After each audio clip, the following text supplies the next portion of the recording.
Ken, Ken, buenas, ¿cómo estás? Por favor, háblame de tu libro Los Paraísos Perdidos de Vargas Llosa. ¿Por qué has decidido investigar en lo que tú llamas las tentaciones de un escritor?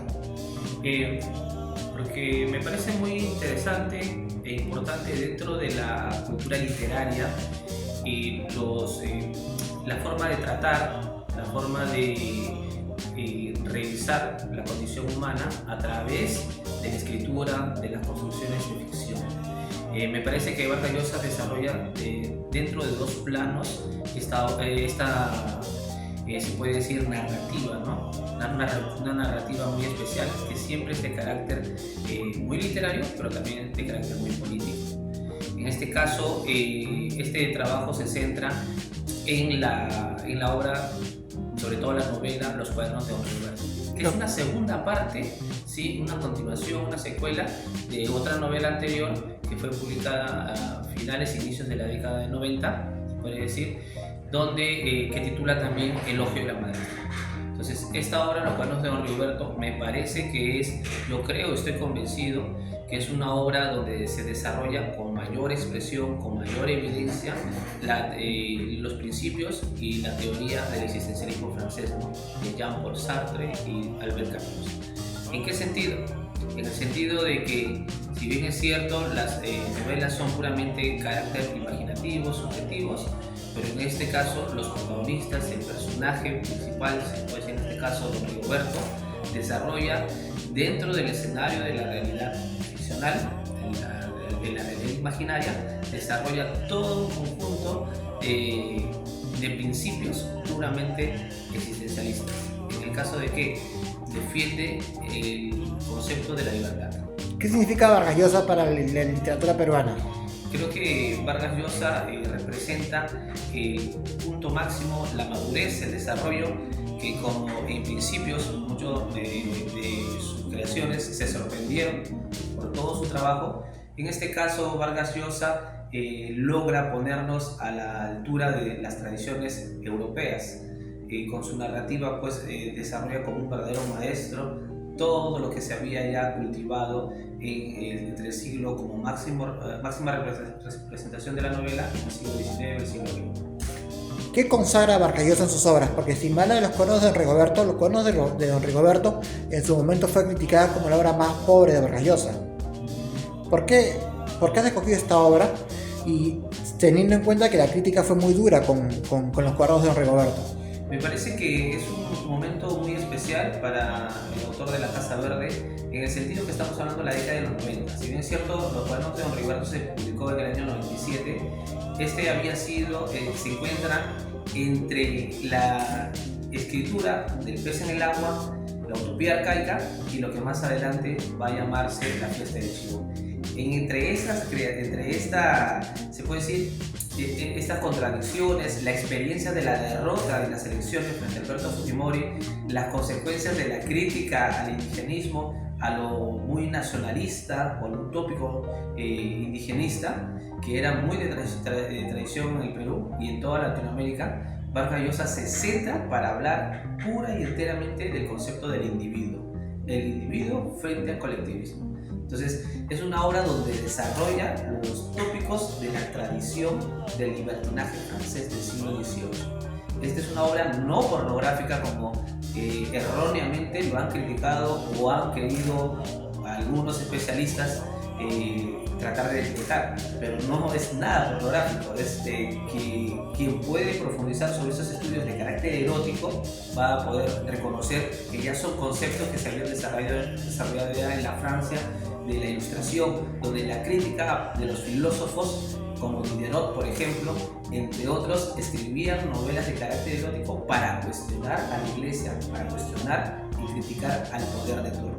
¿Vargas Llosa critica el poder en su obra Los Cuadernos de Rigoberto? Por supuesto, en todo instante es una defensa del individuo, es una defensa acérrima desde el arte, la literatura, la pintura, la música, desde los conceptos de no relación con muchos individuos. Por eso también critica el fútbol, critica también aún hacer filas para entrar al cine, donde uno permite que la libertad sea coaccionada o en otras palabras, pues sea hipotecada por ningún motivo. ¿Qué puedes decir sobre tú que has estudiado Vargas Llosa, sobre el encuentro de Vargas Llosa y Gabriel García Márquez? Una comparación. ¿Qué símil puede ser en el trabajo de los dos? Los dos no dio premios Nobel, los dos son latinoamericanos, los dos tienen reconocimiento. ¿Qué símil puede ser en el trabajo de ambos?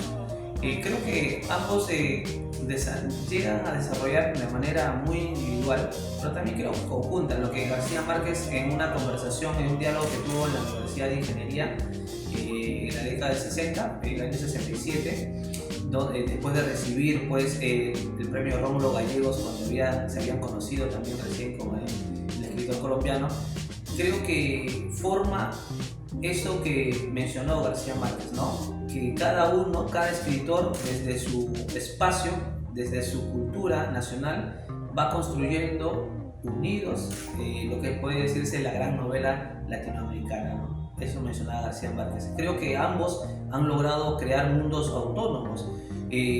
La comunidad de Macondo, estas comunidades imaginarias que tiene Vargas Llosa, tanto en sus novelas en general, creo que han podido fundar novelas ficcionales, pero muy asentadas en la realidad. ¿Cuál es el Macondo de Vargas Llosa?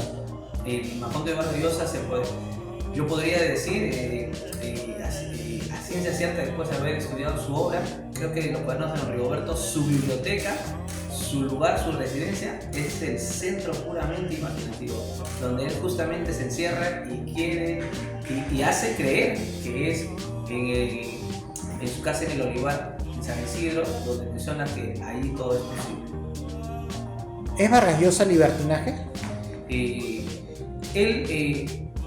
Vargas Llosa no es un libertino, pero sí desarrolla una literatura, en este caso los cuadernos de don Rigoberto, el elogio de la madrastra y el héroe discreto, después desarrolla una tradición, ¿sí? Desarrolla sobre el libertinaje, se podría decir la imitación de los franceses, porque es una cultura puramente crítica, ¿no? Y se me preguntará, ¿quién más o menos también habla sobre este aspecto? Miguel Oviedo. Su amigo José Miguel Oviedo había ya hablado un poco sobre esta tradición por parte del libertinaje, pero también muy emparentada con el modernismo de Rubén Darío, ¿no? ¿Quién es José Miguel Oviedo?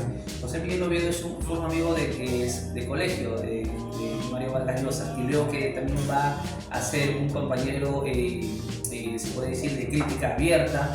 Fue un gran comentarista de obras literarias en el Perú, y tiene también una obra que desarrolla un libro que desarrolla sobre la narrativa de Vargas Llosa. Desde tu punto de vista, Vargas Llosa, ¿es un libertino o no es un libertino?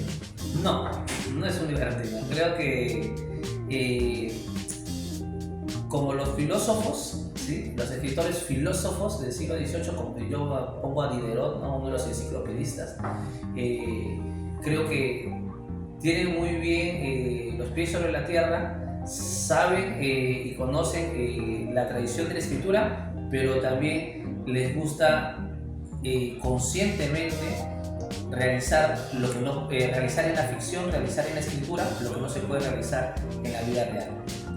¿Es Vargas Llosa un enciclopedista? Vargas Llosa se puede decir que en cierta manera sí. ¿Es el último enciclopedista peruano? Se puede decir. ¿Por qué? ¿Por qué? Porque Vargas Llosa desarrolla algo que no les agrada a la academia peruana, por ejemplo. Y lo ven por eso muy arcaico, ¿no? ¿En qué sentido? En el sentido de que no solamente es un hombre que se dedica a la escritura ficcional, sino que también realiza crítica política, crítica sobre el pensamiento. No desarrolla política, pero sí realiza crítica política. ¿Vargas Llosa se equivocó al meterse en política? Vargas Llosa, creo que, como lo mencionó su esposa, su ex esposa, bueno, y ahora creo que ya se han reconciliado, la señora Patricia, Vargas Llosa siempre le ha gustado vivir la utopía. Muchas gracias. ¿Dónde se puede conseguir tu libro? Está en el fondo de la librería de la Universidad Ricardo Palma. También se puede encontrar en la librería Sur y en la librería Virtual. Por favor, invita al público televidente, el youtuber, que lean los Paraísos Perdidos de Vargas Llosa. Muy bien, hola a todos.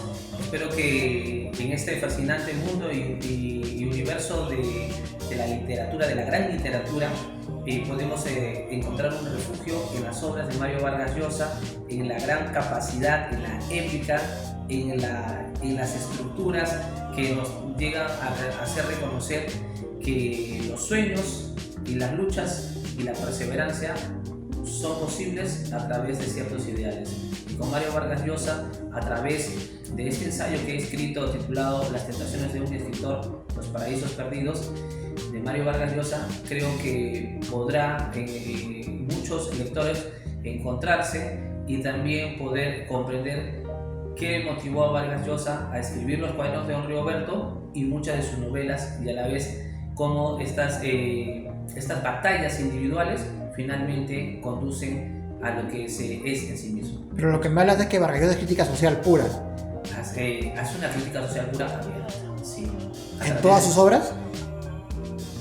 Como decía Jean-Paul Sartre, ninguna obra es inocente, ¿no? Todas las obras siempre tienen algo que decir. Y en su caso de Vargas Llosa, más allá de que alguna vez él dijo que ya no era sartreano, en este libro yo sustento la idea de que Vargas Llosa ha continuado siendo sartreano más que nunca. Y eso creo que después que se ha publicado este libro, hace pocos meses, en una de las últimas entrevistas que da Mario Vargas Llosa, se menciona, ¿no?, que él quiere terminar sus últimos días escribiendo un ensayo sobre Jean-Paul Sartre. Eso creo que da mucha legitimidad a lo que yo había dicho anteriormente. ¿Cuánto tiempo te llevó a escribir el libro? El libro lo escribí entre los años 2018 y 2019, pero es parte ya de otros años más adicionales de muchas lecturas. Creo que Vargas Llosa es el convencimiento de la fuerza de la literatura, pero también de la fuerza y la perseverancia en querer ser un escritor. ¿Qué te motivó a seguir a Vargas Llosa? Vargas Llosa me motiva su carácter, su tenacidad, su insistencia en la negación de un genio escritor, sino que el escritor se construye, se hace a sí mismo. Creo que ese también es un concepto muy sartreano, ¿no? El hombre es una posibilidad, siempre decía Jean-Paul Sartre, ¿no? Y creo que Vargas Llosa lo repite, pero con otro tipo de discurso. ¿Qué puedes decir? ¿Has leído la crítica que le hace Jaime Bailey a Vargas Llosa en su libro Los Genios? Leí la novela, me parece que está muy documentada, completamente pues, se sustenta en algunas obras importantes como la de Javi Allén, por ejemplo, ¿no? El español que escribió sobre aquellos años del boom. Me parece que Jaime Bailey pues, no descubre mayores referencias, pero sí de manera muy entretenida cuenta a hoja en jarro muchas infidencias de la familia Vargas Llosa. Después de estudiar a Vargas Llosa, ¿puedes decir que la herida que le dejó al perder las elecciones del año 90 ya está cerrada? Sí, creo que sí. Aunque por ahí algunos personajes de sus novelas todavía lo contrario. Y la pelea histórica entre Vargas Llosa y García Márquez, ¿quién la ganó? Creo que los ganadores fuimos los lectores, porque nos incentivó más aún querer conocer profundamente su obra, conocer profundamente sus vidas.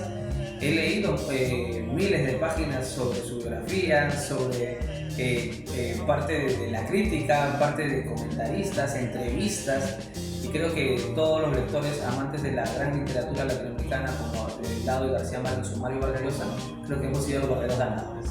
Muchas gracias.